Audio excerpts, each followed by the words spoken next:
এই যে এপিগ্লটিস, ভালো করে দেখো, এই যে এপিগ্লটিস, আর এই হলো গ্লটিস। এইটাই চাপা পড়ে যায়। এইটাই তোমার এই বন্ধ হলো এই ফ্যারিংসের ভেতর দিয়ে খাবারটা গেল, ইসোফেগাস দিয়ে গেল। এবার বোঝা গেল? আচ্ছা, এইবার হার্টটা দেখি, হার্ট কোথায় গেল? হ্যাঁ, এইবার স্যার ঠিক।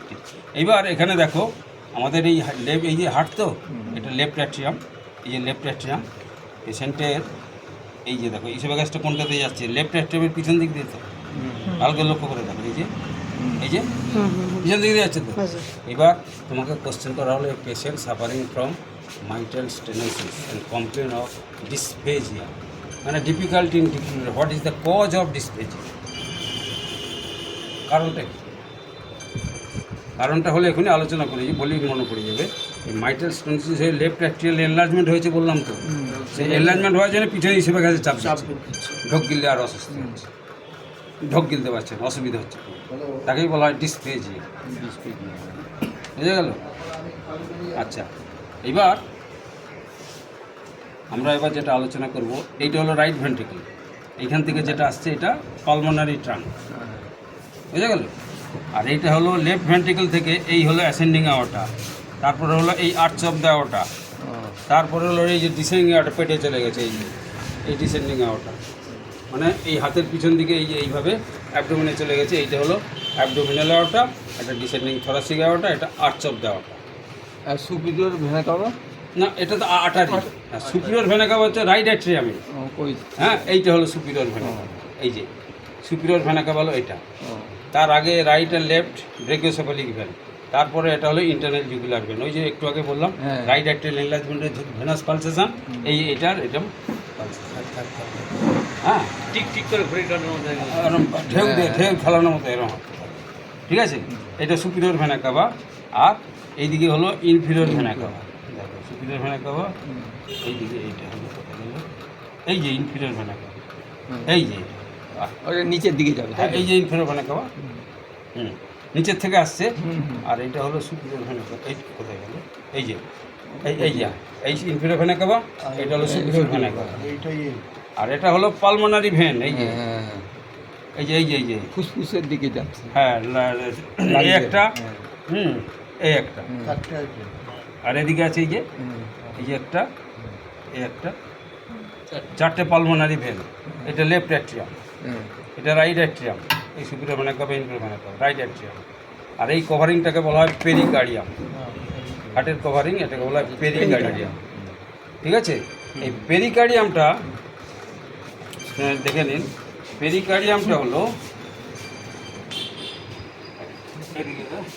হার্ট যখন ডেভেলপ করে, পেরিকার্ডিয়াম দু রকমের আছে। একটা হলো এই হলো ফাইব্রাস পেরিকার্ডিয়াম, বাটির মতো বসে আছে, আর তার ভেতরে একটা স্যাক ছিল, থলি ছিল ক্লোজ, তার মধ্যে হার্টটা ডেভেলপ করছে, মানে ইনভাইজিনেট করছে, তখন এই ফাইব্রাস পেরিকার্ডিয়াম। এটা হলো ফাইব্রাস পেরিকার্ডিয়াম, আর এটা হলো সেরাসটা কি ক্লোজ, তো সেরাস পেরিকার্ডিয়ামটা একটা থলি, তো তার ভেতরে হার্টটা ডেভেলপ করে এরকমভাবে হার্টটা বসে যাচ্ছে। তখন এই পেরিকার্ডিয়ামটা কী অবস্থা হচ্ছে, এটা তখন কলাপস হয়ে ওই বারবার লিক হয়ে গেলে কেমন হয়, এরকম হয়ে গেল ক্লোজ, কিন্তু থলির মতো। এর ভেতরে হার্টটা আছে, এর ভেতরে আমার হার্টটা আছে, এর ভেতরে হার্টটা আছে। তখন আমরা এখন এখানে যেটা দেখতে পাচ্ছি, এই ফাইব্রাস পেরিকার্ডিয়াম, এই যে এটা তার এই লেয়ারটা, ভিজারাল লেয়ার, বাইরের লেয়ারটা, এটা ক্লোজ। ওই জন্য পেরিকার্ডাইটিস যখন হার্টে জল জমে বলে না, হার্টে জল জমে মানে হলো এই যে সেরাস পেরিকার্ডিয়ামের ভেতরে এই থলিটার ভেতরে জলটা জমে, ঠিক আছে? তার মধ্যে নিডল চালিয়ে, এই নিডল দিয়ে এই ফুটো করে এই জলটাকে বের করে দিলে পেশেন্ট রিলিফ পেয়ে গেল। সেই নলেজটা তো আপনাদের, যে কনসেপশনটা ক্লিয়ার হয়ে গেলে, এবার হাতে নাতে করতে হবে, করলে তবে কাজে, মানে সাহসটা হবে, বেসিক জায়গাটা বুঝতে হবে। হ্যাঁ, হার্টের তাহলে একদম বাইরে ফাইব্রাস পেরিকার্ডিয়াম, ভেতরে সেরাস পেরিকার্ডিয়াম, এইটা ওপেন, ওপর দিকটা ওপেন, আর সেরাস পেরিকার্ডিয়ামটা হার্টের সঙ্গে লেগে আছে যেটা, সেটা হলো ক্লোজড। যদি কোনো ফ্লুইড অ্যাকুমুলেশন হয়, there will be enlargement of the serous pericardium, এটাকে বলা পেরিকার্ডিয়াল ইনফেকশন। তখন ভেতরে যদি জল জমে, তাহলে কী হবে, হার্টের উপর চাপ পড়বে, তো তখন শ্বাসকষ্ট হবে।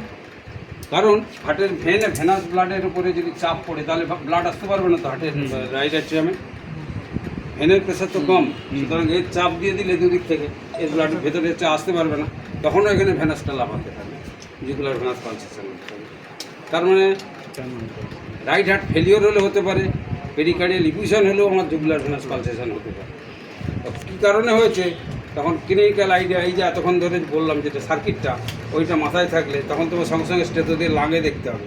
লাং যদি পরিষ্কার থাকে তাহলে মাইটেল স্টেনোসিস নয়, লাং যদি সে লাভ ডুব ঘটে তাহলে না লাভডুব নয়, ভেজাল কিভিটেশন, লাঙের বেশে যদি বজ বজ বজ বজ করে সাউন্ড হয়, বা লাভ ড্রুপ ড্রুপ এরকম করছে, ওরকম হলে তখন ভাবতে হবে মাইটেল স্টেনোসিসের জন্য এই জুগুলার ভেনাস পালসেশন। ওটা যদি না হয় এটার জন্য হতে পারে, পেরিকার্ডিয়াল ইফিউশন হলে এটা কম্প্রেশন হচ্ছে, তার ফলে ব্লাড আসতে পারছে না, ওখানে হাত দিয়ে হচ্ছে। সুতরাং এই সেন্সগুলো কেন হতে পারে, কী কারণে হতে পারে, এই সেন্সগুলো ক্লিয়ার থাকলে একটা আইডিয়া পাওয়া যায়। হ্যাঁ, যদি পেরিকার্ডিয়াল ইফিউশন হয় তাহলে এটাকে জল বের করে দিলে অপারেশন ওভারঅল হয়ে যাবে। ক্লিয়ার হলো, আইডিয়াগুলো ক্লিয়ার হলো। এবার এই আর্চ অফ দ্য আয়োটা, এই দেখো আর্চ অফ দ্য আয়োটা এর দেখো এই আর্চ অফ দ্য আয়োটার ভেতর দিয়ে এই যে ট্রাকিয়া, এটা রাইট ব্রঙ্কাস, আর left bronchus arch of the আয়োটার ভেতর দিয়ে এই যে লেফট ব্রঙ্কাস, এটা লেফট লাঙে যাচ্ছে আর এটা রাইট লাঙে যাচ্ছে, বুঝে গেল? এই বাইফার্কেশন অফ দ্য ট্রাকিয়া।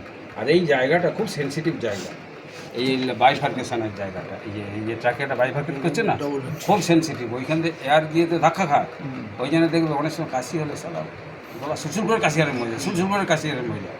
তার মানে এই জায়গাতে গিয়ে খুব সেন্সিটিভ, তো এয়ারটা টাচ করলেই সুরসুরি আসে, কাশি এসে, বুঝা গেল? শুকনো কাশি কিন্তু একটু সুরসুরি হয়ে কাশি আসে। হ্যাঁ, এয়ারটা এই সেন্সিটিভ জায়গা। আর এই আর্চ অফ দ্য আয়োটা তিনটে ব্রাঞ্চ আছে, ভালো করে দেখো। এইটা হলো ব্রেকিওসেফালিক আর্টারি, এইটা গিয়ে এটা right common carotid, right subclavian artery, এটা রাইট সুপিরিয়র এক্সট্রিমিটিতে আসছে, আর এটা হেড নেক ব্রেনে যাচ্ছে। আর এটা হলো লেফট কমন ক্যারোটিড আর্টারি, আর একটা গেল কোথায়